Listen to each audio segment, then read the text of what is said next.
देवानां मसिवनिदमग्ं सनिदमं कवृदमं जुष्टदमं देवहूतमम् नाभ्य आसीदन्तरिक्षगुं शिष्णोर्द्योः समवर्धत पद्भ्यां भूमिर्दिशः श्रोत्रात् तथा लोकान् अकल्पयन् नैवेद्यान्ते पारत्र्यमाचमनीयं जलं समर्पयामि प्राणाय स्वाहा पानाय स्वाहा व्यानाय स्वाहा उदानाय स्वाहा समानाय स्वाहा मध्ये मध्ये उत्तरापोषणम् आचमनीयं जलं समर्पयामि जाः फलिनीर्जा अफला अपुष्पा जाश्च पुष्पिणीः बृहस्पति प्रसूस्तास्तानु मुञ्चन्तु पुंहसः कृतायाः पूजायाः साधुन्यार्थे ओम तद्गुरुखेण हविषा देवाजनमतन् वदवसन्तोष्यासीदाज्यं ग्रीक्मद्मः शरद्गविः कृतायाः पूजायाः साधुन्यार्थे द्रव्यदक्षिणां समर्पयामि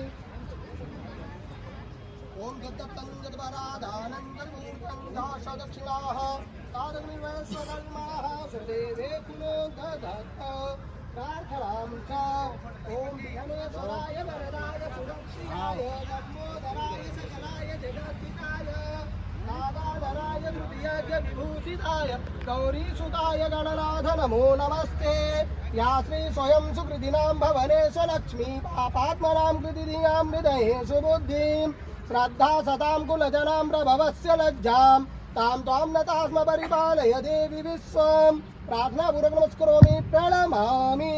प्रेम से बोलिए श्री गजानन सरकार की जय साचे दरबार की जय नमः पार्वती पतये हर हर